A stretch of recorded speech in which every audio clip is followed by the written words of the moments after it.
ठीक, Indian geography में हम लोग स्टार्ट करते हैं।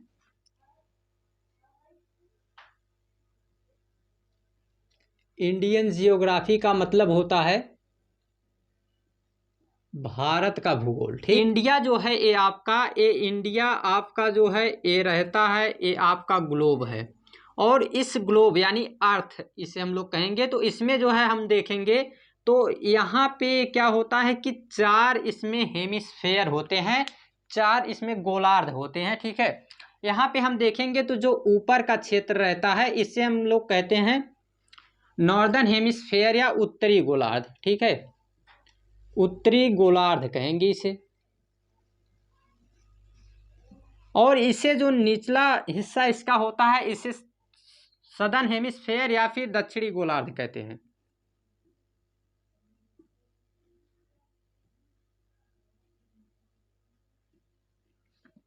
इसके बाद जो आपका क्षेत्र इधर होता है, ठीक है, तो इसे हम लोग कहेंगे पश्चिमी गोलार्ध।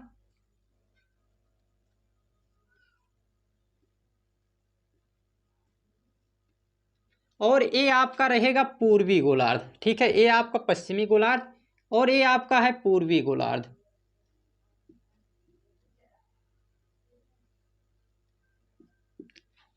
अब हम आपको बता देते हैं कि जो हमारा भारत है, ये भारत हमारा कहाँ पे स्थित है। हम इस पृथ्वी पे पूरे भारत के बारे में अगर अध्ययन करने वाले हैं तो कहाँ पे स्थित है, आपको हम बता देते हैं। जो हमारा भारत है वो हमारा भारत ये पूरी तरीके से ये आपका उत्तर पूर्वी गोलार्ध में स्थित है। जी हाँ, उत्तर पूर्वी गोलार्ध में आपका इंडिया स्थित है, आपका भारत स्थित है।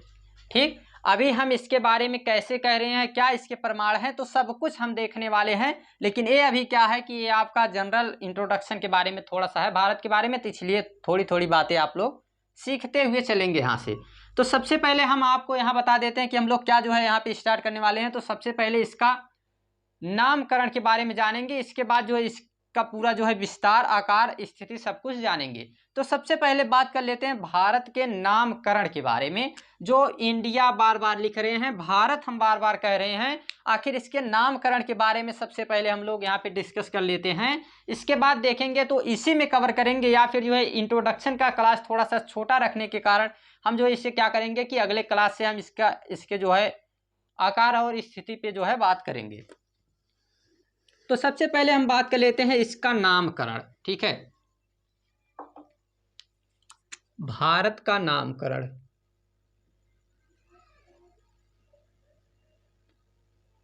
ठीक, भारत का नामकरण के बारे में हम लोग बात करने वाले हैं। तो भारत का नामकरण यानी जब भी किसी व्यक्ति का, किसी स्थान का नाम पड़ता है तो कोई कारण होते हैं। इसी तरीके से इसके भी क्या है, कुछ कारण है। लेकिन कई बार आप लोगों ने देखा होगा कि एक ही व्यक्ति के कई नाम होते हैं। ठीक है, तो उसी तरीके से 2 से 3 नाम होते हैं। तो उसी तरीके से हमारे भारत के भी 5 नाम हैं। जी हाँ, हमारे भारत के भी यहाँ पे 5 नाम आप लोगों को हम बताने वाले हैं, और आप जानते भी हैं इनके बारे में, बस आपके पास प्रमाणिक साक्ष्य नहीं है कि क्यों कहे जाते हैं। और उन्हीं प्रमाणिक साक्ष्यों को आज हम लोग जानने वाले हैं कि इनका नाम जो रखा गया है या जो पड़ा है ये क्यों पड़ा है और किसने रखा है, इसके बारे में हम लोग जानने वाले हैं। तो सबसे पहला जो आपका है, ठीक, पहला आपका रहेगा आर्यवर्त। पहला आपका जो नाम है भारत का आर्यवर्त। दूसरा आपका रहेगा जम्बूद्वीप।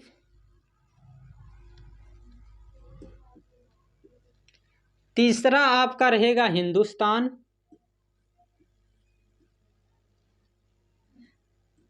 और चौथे नंबर पे आपका रहेगा भारत। और लास्ट में रहेगा आपका इंडिया। तो हमने देखा कि भारत के नामकरण में हम 5 नामों को यहाँ पे लिख रहे हैं, इनके अपने अपने रीजन हैं।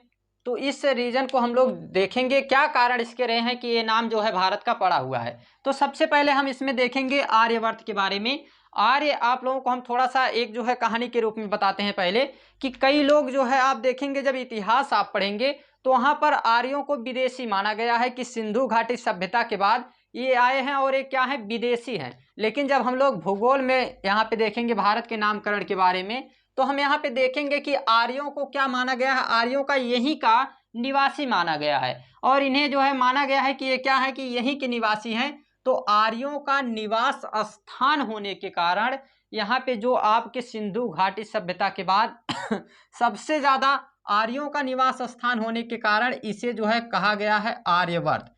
तो आर्यों के निवास स्थान के कारण, आर्यों के निवास स्थान के कारण इसका नाम जो पड़ा है आर्यवर्त।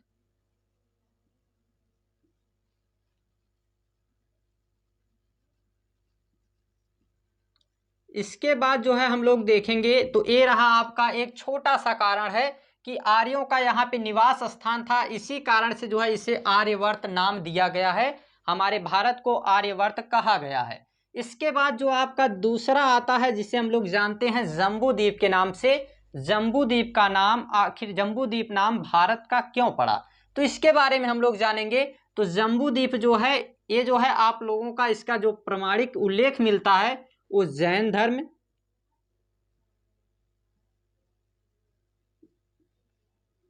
और बौद्ध धर्म,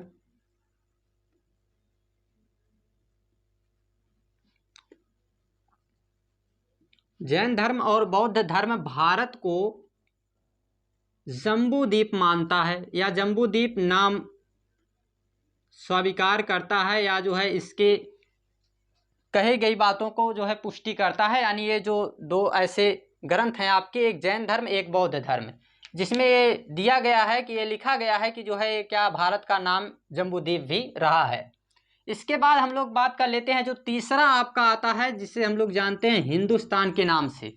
तो इसका एक बड़ा रीज़न रहा है हिंदुस्तान जो है क्यों कहा गया है। तो आपको हम बता दें कि जो पर्शियन थे यानी जो आपके पश्चिमी क्षेत्र से आने वाले लोग थे, जो पर्शियन थे, ये जो है जब वहाँ से आते थे तो इनको जो है इंडिया में, ये रहा आपका इंडिया, ठीक, ये आपका इंडिया है और इस इंडिया में जब ये लोग आते थे तो इनको आने के लिए यहाँ से, एक मिनट,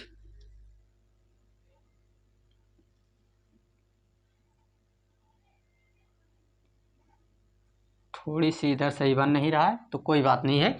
तो यहाँ से जब ये लोग आते थे यूरोप के तरफ से, पश्चिमी क्षेत्र के तरफ से, तो इनको जो है एक रिवर को पार करना पड़ता था जिस रिवर का नाम था इंडस रिवर, ठीक है। यानी सिंधु घाटी जो सभ्यता है वहाँ पे एक नदी थी आपकी सिंधु नदी, ठीक है। तो ये आपकी रिवर है इंडस रिवर। तो यहाँ से जब ये लोग इसको पार करके आते थे तो इस सिंधु नदी को इस सिंधु ना कह के, ठीक है, इस सा शब्द को हा में बदल देते थे, यानी हा कहते थे। जो सा शब्द है आपका सिंधु वाला, इसे लोग हा कहते थे यानी हिंदू कहने लगे, ठीक है। तो इसी कारण से इस नदी को इन लोगों ने हिंदू और यहाँ पे निवास करने वाले लोगों को भी क्या कहा, हिंदू कहा। इसके पार जाने के कारण जो है ये लोग इसको, यहाँ के लोगों को हिंदू कहते थे और इस स्थान को, ये जो निवास स्थान है, इस स्थान को हिंदुस्तान नाम दिया गया। जी हाँ, यहाँ के लोगों को हिंदू और इस स्थान को हिंदुस्तान नाम किसने दिया, तो पर्शियन यानी जो पश्चिमी सभ्यता की तरफ से, पश्चिमी देशों की तरफ से आने वाले लोग थे, उन्होंने हमारे भारत को हिंदुस्तान नाम दिया। हिंदुस्तान नाम से वो लोग इसको कहते थे। इसके बाद हम लोग आ जाते हैं जो आपका चौथे नंबर पे है और इसका नाम है भारत, ठीक है। भारत की क्या उल्लेख रहे हैं, क्यों जो है ये कहा गया है भारत, तो इसके बारे में भी हम आप लोगों को बताने वाले हैं। एक चीज़ और कि यहाँ पे एक चीज़ आप ध्यान दीजिएगा कि ये जो हिंदुस्तान का उल्लेख कहाँ मिलता है, तो ये आप लोगों को हम बता दें 262 ईसा पूर्व सासानी अभिलेख में, सासानी अभिलेख में जो है आपको इसका उल्लेख मिलता है, किसका, कि भारत को जो है हिंदुस्तान कहा गया है। अब आप लोगों को हम बता देते हैं कि ये जो उल्लेख मिला, ये अभिलेख क्या होता है, थोड़ी सी बात जो है इसके बारे में आप लोगों को बता देते हैं। अभिलेख क्या होता है कि किसी पत्थर पर, ठीक है, किसी स्टोन पर, किसी चट्टान पर कुछ कुरेदा गया हो, कुछ लिखा गया हो, ठीक है, इसके बारे में, किसी भी चीज़ के बारे में, तो वही क्या कहलाएगा, आपका अभिलेख कहलाएगा। तो ये था आपका सासानी अभिलेख, जो अभी वर्तमान में सासाराम यानी जो है बिहार में है। तो वहाँ पर जो है इसके बारे में बताया गया कि भारत का नाम हिंदुस्तान है। इसके बाद हम लोग आ जाते हैं आपका भारत, और भारत के बारे में जो है आप लोगों को हम बताते हैं कि ये नाम क्यों पड़ा है। तो भारत का जो सर्वप्रथम उल्लेख आप लोगों को मिलेगा तो वायु पुराण में मिलता है। ठीक, वायु पुराण में आपका सर्वप्रथम उल्लेख मिलता है भारत होने का। ठीक है, भारत नाम जो है इसके लिए जो आपका सर्वप्रथम उल्लेख है वो आपको मिलता है वायु पुराण में। ये एक पुराण है, ठीक है, ये अभिलेख नहीं, एक पुराण है। यहाँ पे मिलता है आप लोगों को कि जो है भारत नाम था। और ये भारत नाम किसके आधार पे पड़ा था? तो इक्ष्वाकु वंश के राजा, जी हाँ ध्यान दीजिएगा, जो आपके दशरथ के पुत्र राम हैं उनके भाई भरत की बात नहीं हो रही यहाँ पे, ये इक्ष्वाकु वंश, ठीक है, उन्हीं के वंश में उनके पूर्वज रहे थे, और उन्हीं के वंश में जो इक्ष्वाकु वंश जो कहा जाता था, तो इक्ष्वाकु वंश के राजा दुष्यंत, ठीक, यानी भीष्म पिता के पिता, ठीक है, तो उनका नाम था दुष्यंत। और राजा दुष्यंत थे, और इनकी जो पत्नी थी शकुंतला, इनके पुत्र थे भरत। ठीक है, तो इन्हीं के नाम पे जो है नाम पड़ा है भारत, यानी राजा दुष्यंत और उनकी पत्नी शकुंतला के पुत्र भरत के नाम पर इसका नाम जो है, हमारे देश का जो नाम है वो भारत पड़ा हुआ है। इसका जो है जो प्रमाणिक उल्लेख मिलता है तो कहाँ मिलता है? तो ये आपको मिलेगा हाथी गुम्फा अभिलेख में। कहाँ मिलेगा आपको? ये मिलेगा हाथी गुम्फा अभिलेख। ठीक है, यहाँ पे लिख देते हैं आपको, ये आपको नोट्स बनाना है, हाथी गुम्फा अभिलेख। हाथी गुम्फा अभिलेख में जो है आप लोगों को इसका उल्लेख मिलता है, जो कि प्रमाणिक स्रोत है। ठीक है, ये जो है प्रमाणित किया गया है कि हाँ इसका नाम जो है भारत है। इसके बाद जो आपका लास्ट है और जिसे इंडिया के नाम से जाना जाता है, तो इंडिया जो है क्यों कहा जाता है, इसका भी कारण क्या रहा है? तो जब यही जो है हिंदू को, ठीक है, यही सिंधु नदी को जब हिंदू कहने लगे, और जब अंग्रेज आए पर्शियन के बाद, जब अंग्रेज आए तो अंग्रेज ने हाँ हटाकर, ठीक है, ये जो आपका हिंदू होता है, तो यहाँ से वे लोग हिंदू से ये हा को हटाकर यहाँ पे आई लिख दिए और हो गया इंदू। ठीक है, यहाँ से इन लोगों ने लिख दिया इंदू, और इसी कारण से जो है यहाँ के लोगों को क्या कहने लगे, इंदू इनका जो है शब्द निकलने लगा, और यहाँ के निवासियों को यहीं से जो है इन लोगों ने इस स्थान को, निवास स्थान को ही कह दिया इंडिया। ठीक है, तो अंग्रेजों ने नाम दिया इंडिया, और भरत नाम, जो भारत यानी जो दुष्यंत पुत्र और शकुंतला के पुत्र भरत के नाम पर भारत नाम पड़ा, और पर्शियन के द्वारा आपके देश का नाम हिंदुस्तान पड़ा। जम्बूदेव का जो उल्लेख मिलता है जैन धर्म और बौद्ध धर्म में मिलता है, और आर्यवर्त का जो उल्लेख मिलता है तो आर्यों के निवास स्थान के कारण इसका नाम आर्यवर्त है। लेकिन इन सभी बातों के अलावा जो आपका एक संवैधानिक रूप से जो आपका नाम है, ठीक है, वो दो नाम है केवल, और वे दो नाम आपके कौन कौन से हैं? तो वे दो नाम आपके हैं, एक तो भारत और एक इंडिया। आपको हम बताते हैं, जो इंडियन कॉन्स्टिट्यूशन यानी भारतीय संविधान में दिया गया है, ठीक है, अनुच्छेद नंबर 1, अनुच्छेद नंबर 1 में आपको बताया गया है कि ठीक, ये रहा आपका आर्टिकल नंबर 1, और आर्टिकल नंबर 1 क्या कहता है कि भारत अर्थात इंडिया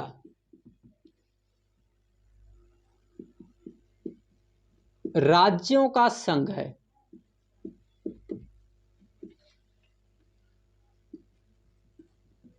तो हमारे आर्टिकल नंबर 1 अनुच्छेद नंबर 1 में भारत अर्थात इंडिया, यानी आप जब कहीं पर भी किसी तरीके से आप जो है वहाँ पे अगर आप मान के चलिए कि आंसर राइटिंग कर रहे हैं, या फिर कहीं जो है आप अगर संवैधानिक रूप से इसका यूज करना चाहते हैं, तो आप केवल दो नामों को ही यूज कर सकते हैं, एक तो भारत, दूसरा इंडिया। इन दो नामों का आप जो है वहाँ पे यूज कर सकते हैं। तो इतनी सी बात अभी जो है आज हम लोग देखेंगे।